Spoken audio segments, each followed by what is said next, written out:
যিনি আগে সালামটা দেয় তার পুরস্কার হলো সালাম লনেওয়ালার থেকে অনেক বেশি। যিনি প্রথম সালাম দিলেন তিনি সালামের জবাব দেওয়ালার থেকে কি সওয়াব, কারণ উনি প্রথম সালামটাকে এফশা করেছেন, সালামটাকে দিয়ে একদম করেছেন। তিনি আমাকে প্রথম দোয়া দিছেন। আমি তো ওয়ালাইকুম আসসালাম বলছি কখন, তিনি আগে আমাকে দোয়া দিছে, তারপর আমি বলছি আপনার উপরও রহমত বর্ষিত হোক। ঠিক না? যে প্রথম কাজটা কে করলো? যিনি সালাম। এই জন্য আল্লাহ রসুল রহমতে দো আলম হাবিবি কিবরিয়া মুহাম্মদ রসুল্লাহ সাল্লাল্লাহু আলাইহি ওয়াসাল্লাম তিনি বলছেন, যিনি সালাম আগে দিবেন তার পুরস্কারটা লনেওয়ালার থেকে বেশি। সে কি পুরস্কার? বারি মিনাল কিবির।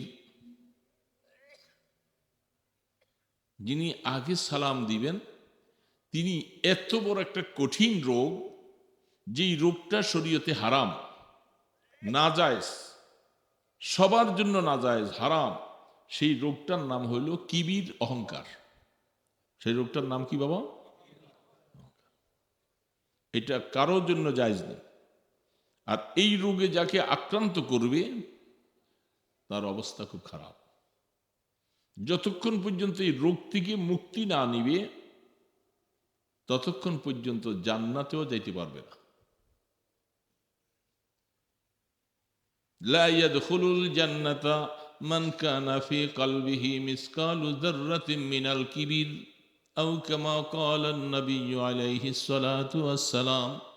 রাসূল বলেন, ওই ব্যক্তি জান্নাতে যাইতে পারবে না যতক্ষণ পর্যন্ত তার অন্তর থেকে কিবির দূর না হবে। কারো অন্তরের মধ্যে যাররা পরিমাণ অহংকার আর কিবির থাকলে সে জান্নাতের গ্রাণও পাবে না, জাহান্নামে জ্বলবে। জ্বলতে জ্বলতে শাস্তি ভোগ করার পরে তারপরে ইমানের উসিলায় পরে নাজাত পাবে, কিন্তু প্রথম যাইতে হবে জাহান্নামে। তাহলে রোগটা কি সহজ? বলেন, এই রোগটা কি সহজ রোগ? ক্যান্সার থেকে আরো বেশি মারাত্মক। যত গুনাহ আছে সমস্ত গুনার থেকে সবচেয়ে বড় গুনাহ হইল কিবির। এটা সবচেয়ে বড় গুনাহ। এই জন্য হাদিসের মধ্যে আল্লাহ রসুল বলেছেন, আল কিবরিয়া ও রিদাই, অহংকার করা এটা একমাত্র আমার আল্লাহর চাদর। ফামান নাজাহু আদখালাহু নার, যে আমার এই চাদর ধরে টানাটানি করবা তাকে আমি জাহান্নামে পাঠাই। তার মানে যে নিজের মধ্যে অহংকারের দাবি করতে চায়, কথায়, ভাব ভঙ্গিমায়, চাল চলনে যার মধ্যে ওরকম অহংকারী অহংকারী ভাব ফুটে, তার ঠিকানা জাহান্নাম। বিসমিল্লাহির রহমানির রহিম।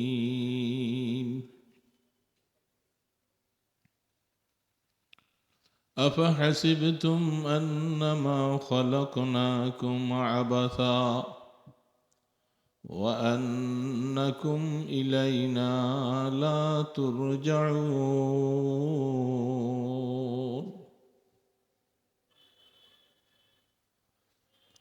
قال رسول الله صلى الله عليه وسلم كن في الدنيا كأنك غريب أو عابر سبيل أو كما قال النبي عليه الصلاة والسلام। দুরূদ শরীফ পড়ি। আল্লাহুম্মা সাল্লি আলা মুহাম্মাদ ওয়া আলা আলি মুহাম্মাদ কামা সাল্লাইতা আলা ইব্রাহিম ওয়া আলা আলি ইব্রাহিম ইন্নাকা হামিদুম মাজিদ।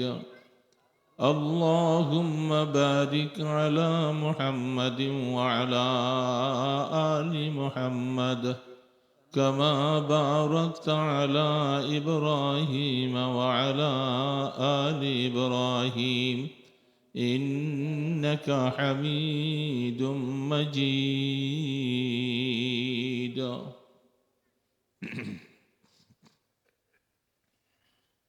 পশ্চিম বাড়িয়া মরহুম হাজি হাজী ইব্রাহিম গাজী বাড়ির মসজিদ ও মাদ্রাসার উপলক্ষে ওয়াজ ও দোয়ার মাহফিল সম্মানিত সভাপতি হযরত উলামায়ে কিরাম, মুরব্বিয়ান এজম, দিনদার মুসলমান ভাইরা, 2 দিন ব্যাপী আলোচনা হয়ে আসছে।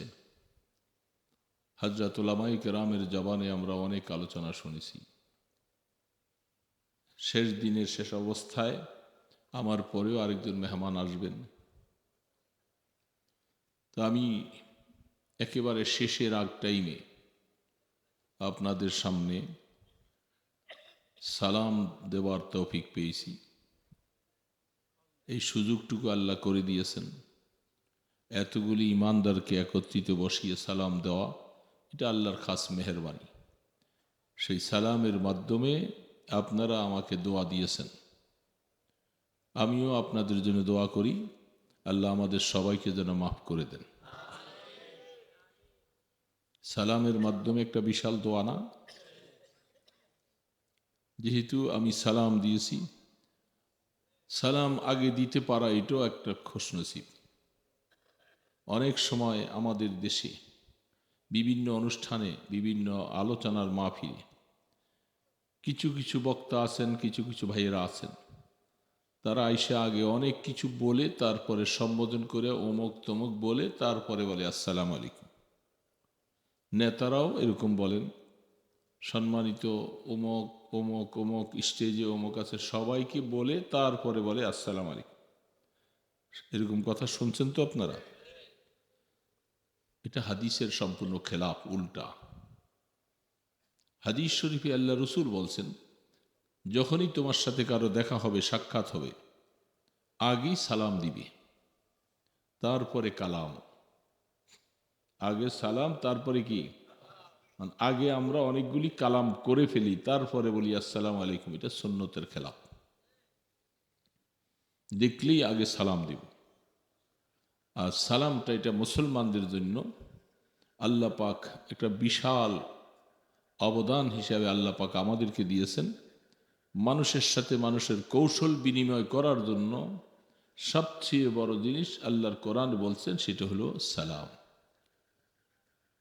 ওয়াইজা হুইয়িতুম বিতাহিয়াতিন ফাহসানু মিনহা ওয়া রুদ্দুহা। কোরআন বলছে, যখন কেউ তোমাকে সম্বোধন করে সালামের মাধ্যমে,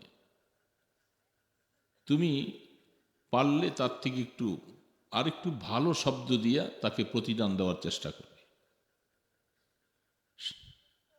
সে যখন আসসালামু আলাইকুম বলবে, আমি উত্তরে আল্লাহ পাক বলছেন এর থেকে একটু ভালো শব্দ আরেকটু দিয়ে তাকে দোয়া দিবা। সালাম দেনওয়ালা অনেক বড় এহসান, দয়া করেছেন আমার উপরে, যে আমাকে আসসালামু আলাইকুম বলে কি বললেন তিনি? তোমার উপরে আল্লাহ পাকের রহমত বর্ষিত হোক। এটা না দোয়াটা? বুঝতেছেন তো সবাই? তোমার উপরে আল্লাহ পাকের রহমত বর্ষিত হোক। রহমত তো বুঝেন, আল্লাহ পাকের রহমত ছাড়া চলার কোনো গতি নেই। আছে?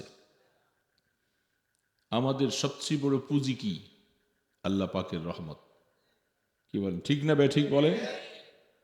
আল্লাহ পাকের রহমতই হইল আমাদের চালান। না আরো চালান আছে? আল্লাহ পাকের রহমত ছাড়া কোনো চালান নাই। বড় চালানই হইল আল্লাহ পাক।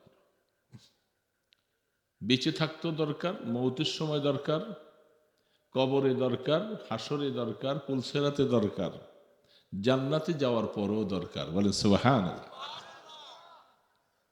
বলবেন জান্নাতে তো চলেই গেছি, সব বেড়া পার হয়ে শেষ ঠিকানা জান্নাতে পৌঁছে গেছি, এখন আর কি দরকার? বেঁচে গেছি না সব? হ্যাঁ, জান্নাতে যাওয়ার পরেও দরকার আছে। কি বলেন, আছে না নাই? প্রশ্ন হবে, জান্নাতওয়ালাদেরকে আল্লাহ পাক বলবেন, আমি আল্লাহ তোমাদের সাথে যা যা ওয়াদা করেছি, তোমরা নেক আমল করলে তোমাদেরকে এই এই পুরস্কার দেওয়া হবে, আমি ওয়াদা অনুযায়ী তোমাদেরকে সব দিয়েছি কিনা প্রশ্ন করবে। মোমেনরা জান্নাতওয়ালারা জবাব দিবেন যে আল্লাহ পাক আপনি আমাদেরকে অনেক কিছু বেশি দিয়েছেন। আল্লাহ পাক বলবেন তোমাদের এখন আর কি চাওয়ার বাকি আছে আমার কাছে? সব কিছু তো পাইছি।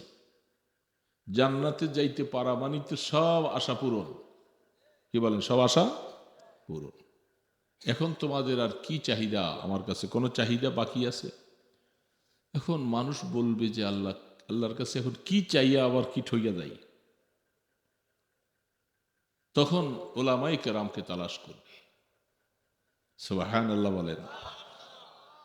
দুনিয়াতেও ওলামাই কেরামের সাথে আপনাদের সম্পর্ক, জান্নাতে যাওয়ার পরেও ওলামাই কেরামের সাথে সম্পর্ক হবে।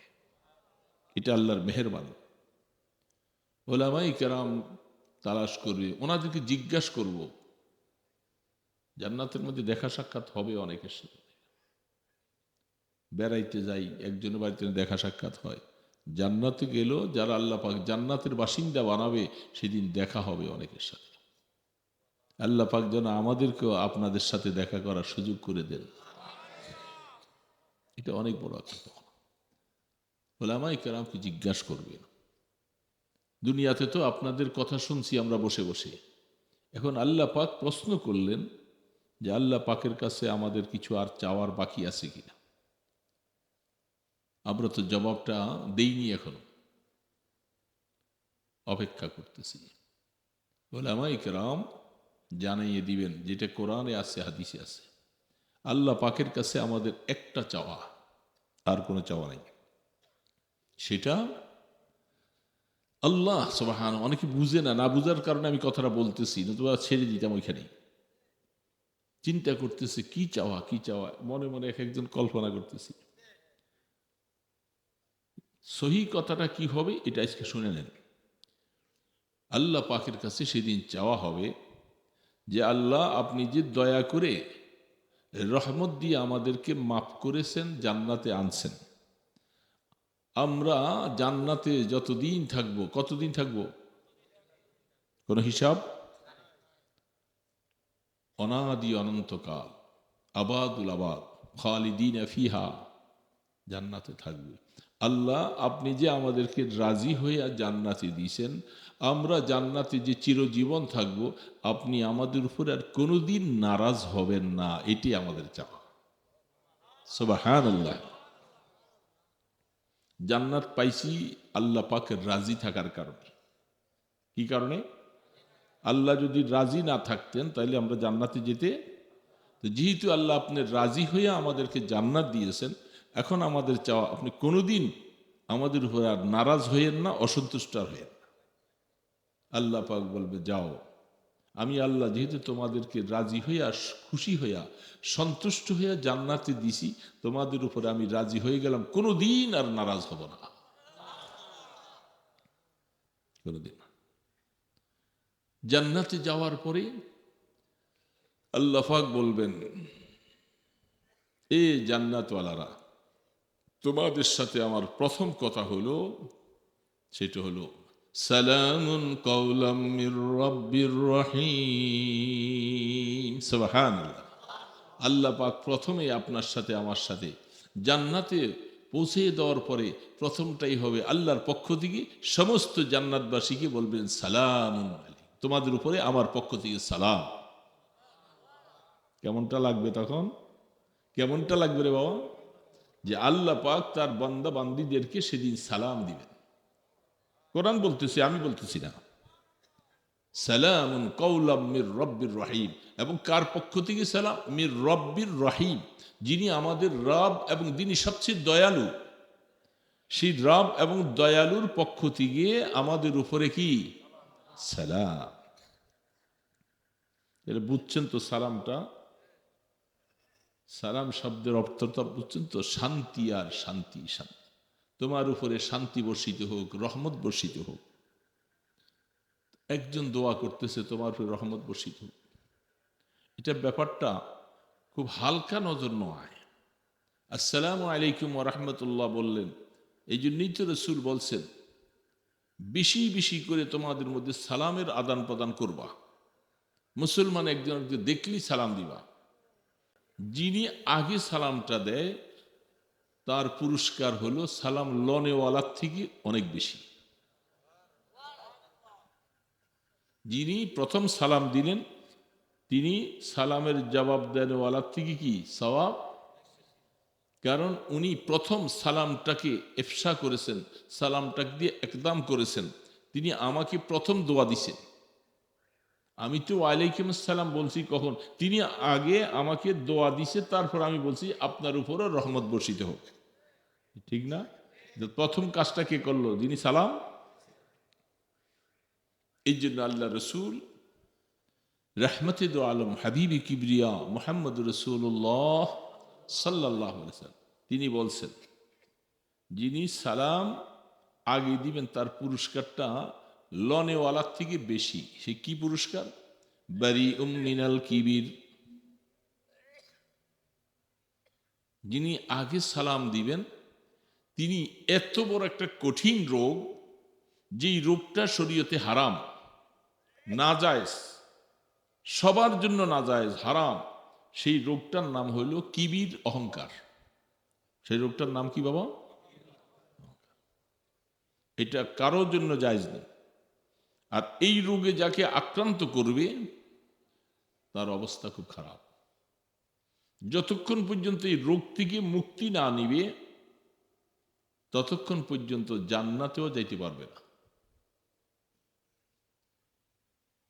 লা ইয়াদখুলুল জান্নাতা মান কানা ফি কলবিহি মিসকালু যাররাতিন মিনাল কিবির আও কামা ক্বালা an-নবী আলাইহিস সালাতু ওয়াস সালাম। রাসূল বলেন ওই ব্যক্তি জান্নাতে যাইতে পারবে না যতক্ষণ পর্যন্ত তার অন্তর থেকে কিবির দূর না হবে। কারো অন্তরের মধ্যে যাররা পরিমাণ অহংকার আর কিবির থাকলে সে জান্নাতের ঘ্রাণও পাবে না, জাহান্নামে জ্বলবে। জ্বলতে জ্বলতে শাস্তি ভোগ করার পরে তারপরে ঈমানের উসিলায় পরে নাজাত পাবে, কিন্তু প্রথম যাইতে হবে জাহান্নামে। তাহলে রোগটা কি সহজ? বলেন এই রোগটা কি সহজ রোগ? ক্যান্সার থেকে আরো বেশি মারাত্মক। যত গুনাহ আছে সমস্ত গুনার থেকে সবচেয়ে বড় গুনাহ হইল কিবির। এটা সবচেয়ে বড় গুনাহ। এই জন্য হাদিসের মধ্যে আল্লাহ রাসূল বলেছেন আল কিবরিয়া ও রিদাই, অহংকার করা এটা একমাত্র আমার আল্লাহর চাদর। ফামান নাজা আনহু আদখালাহু নার, যে আমার এই চাদর ধরে টানাটানি করবা তাকে আমি জাহান্নামে পাঠাই। তার মানে যে নিজের মধ্যে অহংকারের দাবি করতে চায়, কথায়, ভাব ভঙ্গিমায়, চাল চলনে যার মধ্যে ওরকম অহংকারী অহংকারী ভাব ফুটে, তার ঠিকানা জাহান্নাম। এটা আল্লাহ পাকের চাদর, কেউ এটা দখল করতে চাইলে পারবে না, এবং করলে অবস্থা খারাপ। ইবলিস সে কেন শয়তান হলো? তার নামটা ছিল ইবলিস, শয়তান হলো তার পরবর্তী নাম। যখন আল্লাহ পাকের অবাধ্য হয়ে গেছে, আল্লাহ পাকের সাথে অহংকারী কথা যখন বলছে, তখন সে শয়তানে পরিণত হয়েছে। প্রথমটা ছিল তারা জিন জাতীয় ইবলিস, শয়তান হয়েছে কখন? আল্লাহর সাথে নাফরমানি, তা আল্লাহর হুকুম অমান্য করেছে। সে বলছিল খলাকতানি মিন নারিন ওয়া খলাকতাহু মিন তিন, আমাকে আগুন দিয়া বানাইছেন আর আদম মাটির তৈরি বানাইছেন, দুর্গন্ধওয়ালা মাটি, কেঁচা পিকড় এটা দিয়া বানাইছেন, আর আমাকে বানাইছেন আগুন দিয়া। আমি কোনোদিন এই মাটিওয়ালাকে সেজদা করব না। এই তো অহংকারী। আল্লাহ পাক বলছে তুই অহংকারী হলি, তোকে আমি মাটিওয়ালাকে তো তোর থেকে বহুত দামি বানাইছি, তুই আগুনের তৈরি হইয়া অহংকারী হয়েছিস, যাও। এই সেদিন থেকে শয়তান পরিণত হইল বিশাল বিশাল কথা। সে তখন বলছে আমাকে যখন আল্লাহ শয়তান আপনি বানাইছেন, আমি এই আদমের সন্তানকে সে কি করে জান্নাতে যায় আমি দেখে ছাড়ব, আমি দেখে ছাড়ব। এই জন্য বনি আদমের পিছনে সবচেয়ে বড় দুশ্মন হলো এই শয়তান। আউযু বিল্লাহি মিনাশ শাইতানির রাজিম। আউযু বিল্লাহি মিনাশ শয়তানির রাজিম থেকে, শয়তান বিতাড়িত শয়তান থেকে, ইবলিস থেকে ফানা চাই, এটা আসে নাই, শয়তানের রাজিম থেকে ফানা চাই। সে এখন শয়তানে পরিণত হয়ে গেছে। আল্লাহ পাক বলছেন, কোরআনে শিখিয়েছেন। তো এই জন্য বলতেছিলাম, সবচেয়ে বড় অহংকারী রোগটা হইল সবচেয়ে বড় গুনাহ। অহংকার বুঝছি তো শব্দটা, আমরা জীবনে এটার থেকে মুক্ত থাকতে চাই সবাই। আমিও চাই, আপনিও চাই। অহংকারী করব না, কানে ধইরা কোনোদিন অহংকারী ভাব আসলে জুতা দিয়া নিজের গালে নিজে পিটাবো। কেন অহংকারী ভাব হলো? পারবেন? এটা বড় কঠিন মাসালা, কঠিন মাসালা। আমি অমুক, আমি তমুক, আমি তোকে দেখে ছাড়বো, আমার কি সম্পদ কম আছে রে, অমুক এসব কি কথা? অহংকারী কথা। কি কথা? আল্লাহ পাক পছন্দ করে না।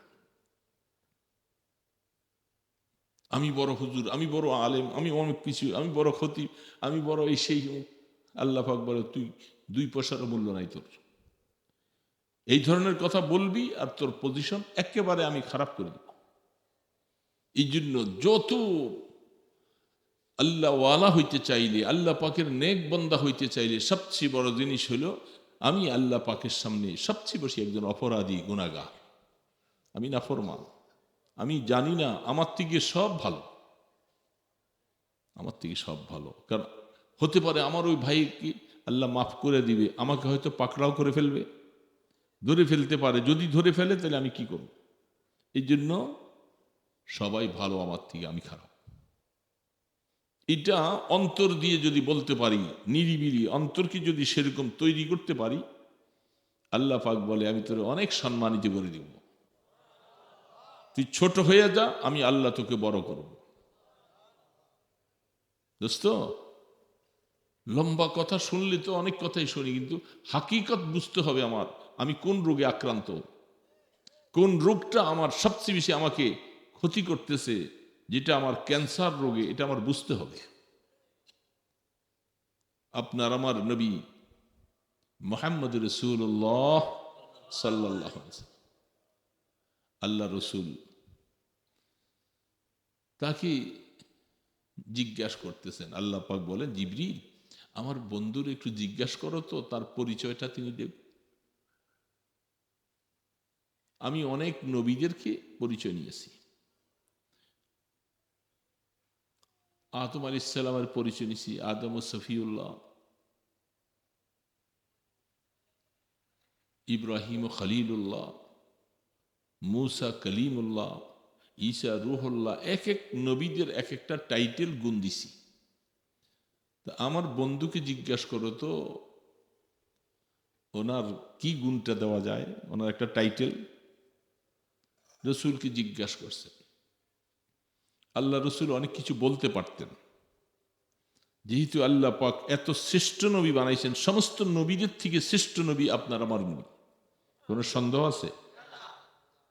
কি বাবা, সন্দেহ আছে? তিনি সর্বশ্রেষ্ঠ, সর্বশেষ, এবং তার যে কত সম্মান আর কত ইজ্জত, এটা তো আমার মতো মৌলবী কথা বলে শেষ করা, তো এটা একটা অবাস্তব কথা। সারা পৃথিবীর কোনো আলেম, কোনো বুজুর্গ আল্লাহ রসুলের জীবনী করে সব তৃপ্তি হয়ে গেছে এমন মানুষ পৃথিবীতে বানায় নাই।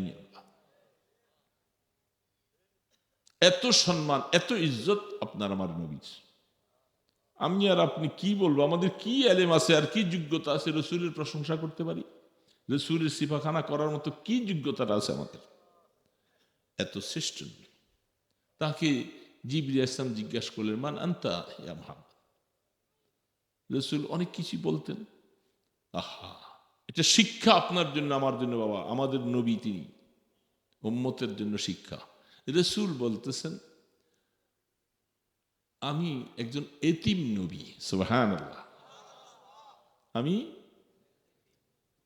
এতিম মানে আমার বাবাও নাই, মাও নাই, কেউ নাই, আমি অসহায় একজন দুর্রে এতিম যাকে বলা হয়।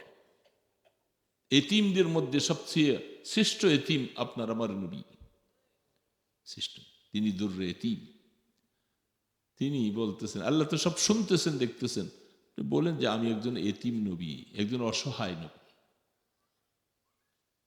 আল্লাহ পাক বলেন আমার বন্ধুকে আমি হাবিবুল্লাহ টাইটেল দিয়ে দিলাম, তিনি আমার বন্ধু, তিনি অসহায় নয়, আমি আল্লাহ তার সাথী, অসহায় নয়। আল্লাহ পাক কোরআন খুলে দেখেন, এগুলি বললে তো ঘন্টার পর ঘন্টা বলতে হয়, শেষ হবে না। আল্লাহ পাক তার বন্ধুর প্রশংসা করতেছেন, ওয়াদ-দুহা ওয়াল-লাইলি ইযা সাজা মা ওয়াদ্দাআকা রাব্বুকা ওয়া মা ক্বালা ওয়ালাল আখিরাতু খায়রুল লাকা মিনাল উলা ওয়ালাসাউফা ইউতিকা রাব্বুকা ফাতারদা আলাম ইয়াজিদকা ইয়াতীমান ফাআওয়া। রাসূল, আপনাকে আমি এতিম পাইছি, এতিম। তিনি নিজে বলতেছেন আমি সবচেয়ে বড় এতিম, বাবা নাই, বাবার চেহারাও দেখে নাই, দুনিয়াতে আসার পরেও বাবা নাই, অল্প বয়সে মাও চলে গেলেন, চাচা একটু লালন পালন, দাদা লালন পালন করতেছিলেন, দাদাও চলে গেল, চাচাও নাই, মানে তিনি এতিমের পরে এতিম, এত হালাত। রসুল ঠিক তিনি ওই কথা বলছেন, আনাল এতিম, আমি একজন এতিম নবী। আল্লাহ পাক বলেন আমার বন্ধুর এই কথাটা আমার কাছে এত ভালো লাগছে, এত ভালো লাগছে, আমি আমার বন্ধুকে গুণ দিয়ে দিলাম, তিনি আমার হাবিবুল্লাহ টাইটেল, তিনি আমার বন্ধু, তিনি আমার দোস্ত। এই জন্য বলতেছিলাম যে ছোট হইলেই বড় হওয়া যায়, ছোট হইলে আর বড় দাবি করবো, আল্লাহ পাক বলে তোকে আমি একেবারে মাথা ঢুকাইয়া তোর শেষ করে দিব।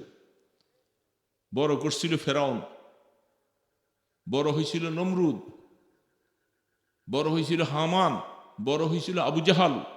এগুলোর জীবনী তালাশ করে দেখেন, এরা এত বড় দাবি করতে। আরে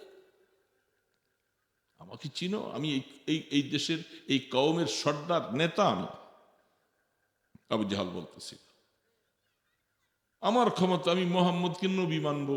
হ্যাঁ, আমার সামনে আমার ভাতিজা হয়েছে, আমি আবার এর নবী মানবো, এটা কি হতে পারে? মাইট ইজ রাট, আমার কথাই চলবে। শুধু অহংকারী হওয়ার কারণে সে ইসলাম গ্রহণ করতে পারে নাই। হাদিসের মধ্যে আসছেন, বুখারীতে রওয়ায়াত আসছেন কিতাবুল জিহাদে, এই আবু জেহেল্লা যেদিন মরে যায়, আর যখন ওর বুকের মধ্যে হযরতে সাহাবায়ে কেরাম আব্দুল্লাহ ইবনে মাসউদ রাদিয়াল্লাহু তাআলা আনহু যখন তার সিনার মধ্যে বৈশা ছুরি চালাবে, এবার বহু চেষ্টার পরে আল্লাহ রসুল বলছিলেন এই উম্মতের মধ্যে সবচেয়ে বড় ফেরাউন হলো আবু জাহাল।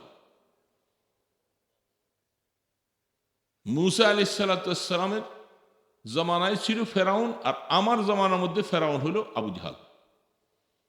এত কষ্ট আর এত ক্ষতি ইসলামের করেছে, অন্যরা কেউ করেনি। এই জন্য সে আবু জাহালকে জীবনের কায়দা মতো যখন আল্লাহ ফালাইয়া দিছে, রসুল তো আগের দিনে বলে দিছে যে আবু জাহাল এখানে মারা যাবে, এই জায়গাটায়, অথবা এখানে মারা যাবে, সাইবা এখানে মারা যাবে। জায়গাগুলি আগের দিন সকালবেলা রসুল চিহ্নিত করেছেন, ঠিক রসুল যে জায়গা দেখেছেন ওইখানেই তারা মারা গেছে। আল্লাহ পাক রসুলকে জানিয়েছেন। যখন তার ছুরিটা চালাবে, আবু জাহেল্লা বলতেছে এই বকরিওয়ালার দল আমাদের নবীকে বলতেছে বকরি চড়াই না। দেখেন শব্দটা মধ্যে কেমন ক্রিটিসাইজ। আরে বকরি তো সমস্ত নবীদেরকে আল্লাহ চড়াইছে, সমস্ত নবীদেরকে বকরি চড়াইছে, এমন কোন নবী যায় নাই তার দিয়ে বকরি চড়ায় নাই। বকরি তো বুঝেন কেমন কামটা করে, রশি দিয়া যে কি পেছানটা যে পেছায়, হ্যাঁ, এরপরে একটু বৃষ্টি ফোঁটা পড়লে যে কি চিল্লানি করতে থাকে, আর অবস্থা সবচেয়ে জ্বালা দেয় বকরি। বকরি যারা পাললে এরা বুঝে। এই জন্য আল্লাহ পাক সমস্ত নবীদেরকে দিয়ে বকরি চড়াইছে, ধৈর্যের পরীক্ষা নিতেছে। যাদের ধৈর্য কম তারা বকরি চড়াইতে পারবে না। রশি দিয়া বাইন্দা বুন্দা পেঁচাই, এমন অবস্থা সন্ধ্যার সময় আসছে, আরে বাবার এই দিক দিয়ে এমন পেঁচান পেঁচাইছে খুলতে খুলতে লাগে জানার সময়। আবার এর মধ্যে বৃষ্টির ফোঁটা যদি পড়ে, বেটা বীজ দিচ্ছে কিন্তু রশি খুলতে খুলতেই অনেক সময় পার হয়ে যায়। আল্লাহ পাক এই জন্য নবীদেরকে দিয়ে বকরি চড়াইছেন। আর ওই দুষ্ট ফেরাউন সে বলতেছে, এই বকরি চড়াইনার অনুসারীরা রসুলকে ওই সময় মরে যাচ্ছে, তারে মাইরা ফেলবে, তখনও রসুলকে গালি দেয়। বুঝেন নাই? আমার গর্দানটা সিনার দিক দিয়ে কাটবা, মাথার দিক থেকে না, গল্লাটা যেন একটু লম্বা থাকে, তাহলে মানুষ দেখবে এটা এই নেতার মাথা, নেতার মাথা। আর আমার ছুরিটা দিয়ে, আমার ছুরিটার ধার বেশি, তাহলে আমার মানুষ বলবে আবু জেহেলকে যে মারছিল কার ছুরি দিয়া, বলবে এটা আমার একটা গর্ব যে তার নিজের ছুরি দিয়ে তারে কাটছে আবু জাহাল, এই উম্মতের ফেরাউন। আফসুস লাগে, এরকম ফেরাউন মার্কা আল্লাহ আমাদেরকে দিছিল, কম দুঃখ না। এগুলি সব গোপন ছিল, সব এখন পেপারটা খুললি সমস্ত গোপনীয় কথাগুলি, কারে গুম করছে, কারে মারছে, র্যাব কি করছে, কোথায় তাদেরকে রাখছে, কোথায় আয়নাঘর রাখছে, কেমনি কেমনি মারছে, এগুলি সব এখন সামনে আসতেছে। এতদিন পরিষ্কার ছিল না। এবং কিভাবে করে যুদ্ধ অপরাধী বানাইয়া তাদেরকে, ফেরাউন কম জুলুম করে নাই, কত মায়ের সন্তানকে চোখের সামনে, মায়ের সামনে 2 টুকরা করে করে ফেলছে। কত মা তার চোখের সামনে তার ছেলেটাকে মেরে ফেলছে, কারণ ছেলে হইলেই তো এর রাজত্ব নাকি চলে যাবে বলছিল, এই জন্য ছেলে বেঁচে থাকতে পারবে না। ছেলে মারতে মারতে মারতে মারতে দেখছে সব ছেলে তো মাইরা ফেললাম, এখন কিপ্তি হিসাবে আমাদের খেদমত করার মতো, আমাদের কাজকর্ম করার মতো বনি ইসরায়েল যদি কিছু না থাকে, তাহলে আমরা তো অসহায় হয়ে যাব। এই তখন 1 বৎসরের গুলি রাখছে, আর বাকি আরেক বৎসরের গুলি সব মাইরা ফেলছে। আল্লাহ পাক চ্যালেঞ্জ করেছেন কোরআনের মধ্যে, যেই বৎসর সে যাদেরকে সন্তানগুলোকে রাখার সিদ্ধান্ত নিয়েছিল, সেই বৎসর হারুন আলাইহিস সালাম জন্ম নিছে। এই জন্য মার কোনো ব্যথা ছিল না, পেরেশানি ছিল না, কারণ এবছর সন্তান মারা হবে। আল্লাহু আকবার। আল্লাহ পাক অল্প সময়ে মায়ের গর্ভে আরেকটা সন্তান দিয়ে দিল,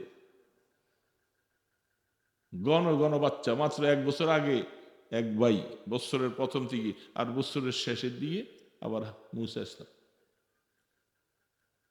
আল্লাহ পাক বলেন সারা বিশ্বকে জুতার বাড়ি দিয়ে আমি দেখাবো যে দেখো আমি আল্লাহ কি করতে পারি, দেখো। আসবে না দুনিয়াতে, আসতে দিবে না।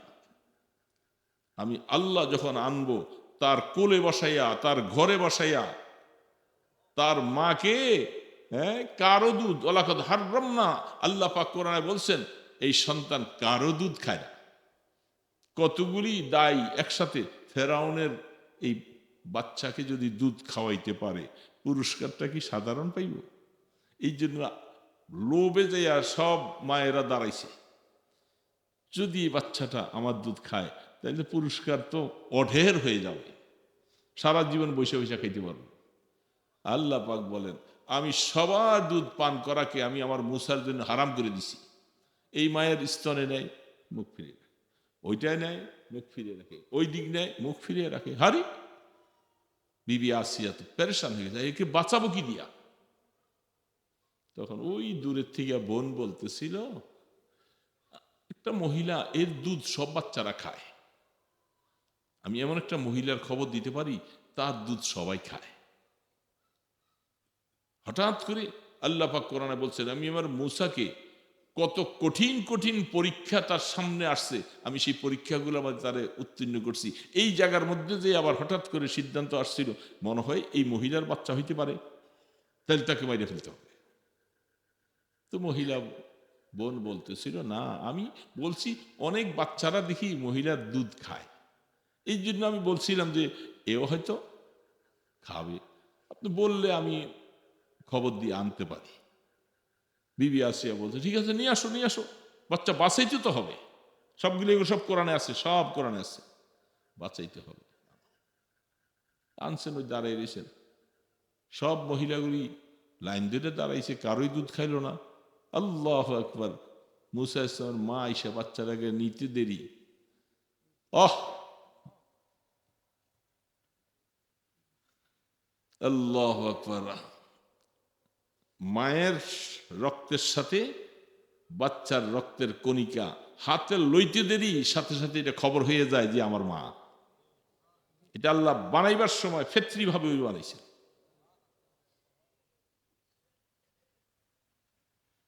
শুধু কেবল মোবাইল বানাইছেন, কেমন কারবার দেখেন, সবার হাতে মোবাইল খুলবে না। এটা যার মোবাইলটা সে হাতে যতক্ষণ না ধরবে এটা খুলতে পারবে না।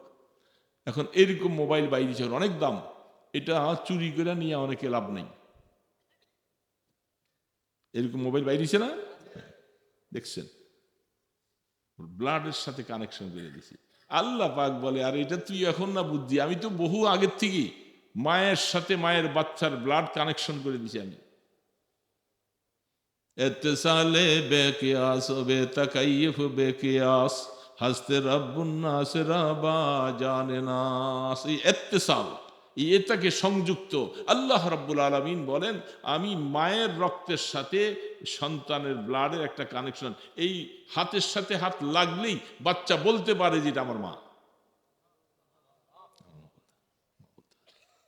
এই জন্য মুসা ইসলামের মা হাতের নিচে মাত্র বাচ্চাকে আর পাগল শুরু হয়েছে, মার কাপড় চোপড় সরাইয়া তারা দুধের মধ্যে মুখ লাগিয়ে খাওয়া শুরু করছে। সুবহানাল্লাহ। বিবি আসিয়া এতক্ষণ পর একটু শান্তি পাইছে, বাচ্চা বাঁচানো যাবে, নাহলে কি বাঁচাবো কি দিয়া। সব মহিলারা অবাক হয়েছে, আছে আরে এই মহিলাটা এটার দুধ খাইলো আর আমাদের কারো দুধ খাইলো না। কত সুন্দরী, কত সাইজা গুইজা কত মহিলা আসছে। আল্লাহ পাক বলে, আমার এই বাচ্চা মার সাথে আর বাচ্চার সাথে সুন্দরীর প্রকাশ নাই, সাজগোজের প্রকাশ নাই, এটা ব্লাড কানেকশন আছে, ওইটার মাধ্যমে হবে, অন্যটা হবে না। আরো সাইজা আসলো, বাচ্চা সেদিকে যাবে না, কাজ হবে না, বাস দুধ খাওয়া শুরু করলেন। আল্লাহ পাক দেখেন কি করতে পারে। ফেরাউন্নার আল্লাহ পাক প্রায় 21টা না 22টা জায়গার মধ্যে আল্লাহ পাক বলছেন, ওয়ালাকাদ ফাতান্না, আমি আমার মুসাকে জায়গায় জায়গায় পরীক্ষা ফেলছি, আবার সেখান থেকে আমি উদ্ধার করে নিয়ে আসছি। ফেরাউন্নার কোলে যখন দিছিল, ফেরাউন কাফের হলে কি দাড়ি ছিল, অনেক ইহুদিরাও কি রাখে দাড়ি, শিখেরা রাখে নাই, কি পাগড়ি আর কি দাড়ি, মনে হয় জানি, মনে হয় আমাদের বাংলাদেশের মধ্যে কোন কুতুব জানি আসছে। এই পাগড়ি পরা, দাড়ি, মোষ মসজিদে পেঁচাই করে মারছে, মোষ দিয়ে ওরে বান্ধন যাই বাবা, পেঁচাই আইনা কানের উপর দিয়েছে। শিখ দেখছেন না এরকম শিখ? এই জন্য ফেরাউন্নারও দাঁড়িয়ে আছে, কোলে নিয়ে লইছে, একটু আদর করতে আসিয়া নিয়ে দিছে। কোরআন শরীফ বলতেছেন, বাচ্চাটাকে পালি, এটা হয়তো আমরা তাকে ছেলে বানাবো, আমাদের উপকার হবে। ফেরাউন বলছিল, তোমার উপকার হলে হইতে পারে, আমার না। কোরআন শরীফ আয়াতটা আমার এখন মুখস্থ নেই। আল্লাহ পাক বলে, দেখছো, বিবি আসিয়া বলছে আমার উপকার হবে, আল্লাহ পাক আসিয়ার উপকার করেই দিছে, ফেরাউনের কপালে উপকার আসে নাই। দাড়িটা ধরে যখন এমন জোরে টান দিছে, ওর মাথাটা নিচু হয়ে গেছে। বলতেছে, আমার দুশ্মন, এই জল্লাদকে খবর দাও, এখনই তাকে 2 টুকরা করতে। আহা, হযরতে আসিয়া পেরেশান হয়ে গেলেন, কঠিন অবস্থা, কি করবে এখন? ফেরাউন যদি হুকুম করে, বাঁচাবার ক্ষমতা আর নাই, কি করব? তখন অনেক বুদ্ধি করে, এই ছোট বাচ্চা, সে আপনাকে কি বুঝে শুনে টান দিছে? হ্যাঁ, বলো কি, আমার এত ব্যথা, আমার মাথাটা ঝুঁকাই ফেলছে নিচের দিকে। ওইটা আপনি বললে এটা কেউ বিশ্বাস করবে না, দুধের বাচ্চা, সে এত শক্তি পাবে কোথায়? বাচ্চা তো দুধের, কিন্তু ওই হাতের সাথে তো জিবরিলি ক্ষমতা আছে, ওরা টাইনা শেষ করে দিছে। এই সমস্ত ছেলেপেলেরা এগুলি হাসিনারে দৌড়াইছে, এর সাথে যে ফেরেশতাইয়া তারে 12টা বাজায় দিছে, এটা তো খবর রাখবো কে? আল্লাহ ফেরেশতা পাঠাইছে, যাও ওদের হিম্মত জোড়াও, এদেরকে সাহস দাও। জালেম জুলুম করতে করতে করতে করতে সীমা রেখা ছেড়ে গেছে সব। এই জন্য আল্লাহ পাক শুধু এই কয়েকদিন আমাদের এই যাদেরকে মারছে শুধু এদের আগের থেকেই শুরু হয়েছে। এই জন্য আসিয়া বলতেছে, তাহলে একটা কাজ করেন বাচ্চা, যদি আপনি বলেন বুঝে শুনেই যদি করে থাকে, তাহলে একটা স্বর্ণের টুকরা এদিকে দেন আর একটা আগুনের কয়লা এদিকে দেন। দোনোটাই তো জকজক করতেছে, বাচ্চাটা আপুর কাটতেছে, দেখি সে স্বর্ণের টুকরাটা যদি ধরে তাহলে আমি আর বলবো না, ওরে আপনি মেরে ফেলে। ফেরাউন তো বলতেছে, ভালো কথাই বলছো, বাচ্চাদের বুঝবান বাচ্চা এটা বুঝতে পারে নাই। আল্লাহু আকবার। তিনি হাতটা স্বর্ণের দিকে যাইতেছিল, জিবরিল আলাইহিস সালাম এসে তাড়াতাড়ি, আল্লাহ পাক বলছে যে এই জিবরিল জলদি যাও, আর দেরি হয় না, জিবরিল আসতে কি দেরি হয়, সেকেন্ড লাগে না, আইসে মুসা আলাইহিস সালামের হাতটা আগুনের দিকে ফিরেছে। এই আগুনের দিকে ফিরে যাওয়ার পরে তিনি কয়লাটা হাতে লইয়া মুখে দিছে। হযরতে মরিয়ম হযরতে আপনার কি বলে আসিয়া আলাইহিস সালাতু ওয়াস সালাম, তিনি দৌড়ে আইসা হায় হায় পড়তে মুখে হায় হায় বাচ্চা, এই ঠোঁট তো পুড়ে গেছে। দেখছেন দেখছেন দেখছেন আপনি দেখছেন, এ বাচ্চা বলে বুঝে আপনারে টান দিছে। তিনি কি জানে বুঝে টান দিছে না টান দিছে, বুঝে দিছে। এই জন্যেই ঠোঁটটা একটু পুড়ে গেছে। আল্লাহ পাক বলে রব্বি শরহ লি সাদরি ওয়া ইয়াসসির লি আমরি ওয়াহলুল উকদাতাম মিন লিসানি ইয়াফকাহু কওলি। দোস্ত, আল্লাহ সুবহানাহু ওয়া তাআলা এই জন্য জুলুম করবেন না, কোনোদিন অহংকারী করবেন না, করলে তার পতন হবে হবে হবে হবে, মনে রাখবেন। বুঝছেন তো কথাটা? অহংকারী হবেন কোনোদিন? আরে বাবা, হামসে মান ডঙ্গরে নিস, আমি এই সমাজের অমুক তমুক হল্লা তল্লা অমুক কিছু, হ্যাঁ, আমার দাপটে সমাজ উঠে বসে, খবরদার এই কথা এগুলি বলবেন না কোনোদিন। আল্লাহ পাক এটা পছন্দ করে না, আল্লাহ পছন্দ করে না। তো শেষ কথাটা আমি এই কিছু আজে বাজে কথা বলছি, কিছু হুজুরের কথা ওয়াজ করবো, আমি তো ওয়াজ বুঝিও না। তো এই কথাটা সে বলছি, যারা আগে সালাম দিবেন বারিয়ুম মিনাল কিবির, আল্লাহ পাক তাকে অহংকার মুক্ত করবেন। বলেন আলহামদুলিল্লাহ। আগে আগে সালাম দিব তো চেষ্টা করব না, তৈয়ার হয়ে থাকে। অনেক সময় অনেক আছে, আমরা অনেক হুজুরদেরকে দেখি এই আগে এই আশায় বৈশা রয়েছি, হুজুর কাছে আসলেই সালামটা দিয়ে বল, ওরে বাবা রে বাবা, ওই দূরে আসসালামু আলাইকুম সালাম দিয়ে সবটা আগে নেওয়ার জন্য। এই জন্য চেষ্টা করবো তো ইনশাআল্লাহ। ছোট্ট কথাই বলে গেলাম, এটাই, সালাম বেশি বেশি দিব আর আগে আগে দেওয়ার চেষ্টা করব। এটার বিষয়ে অনেক বরকত। সালামুন কাওলাম মির রব্বির রহিম। জান্নাতে যাওয়ার পরে আল্লাহর সালাম আমরা পাইতে চাই না ইনশাআল্লাহ। আল্লাহ আমাদের সকলকে গুনাহ মাফ করাইয়া আমাদেরকে যেন আল্লাহ পাকের এই সালাম শোনার মতো জান্নাতুল ফিরদাউসের বাসিন্দা বানান। সুবহানাকা আল্লাহুম্মা ওয়া বিহামদিকা আশহাদু আল্লা ইলাহা ইল্লা আনতা আস্তাগফিরুকা ওয়া আতুবু ইলাইক।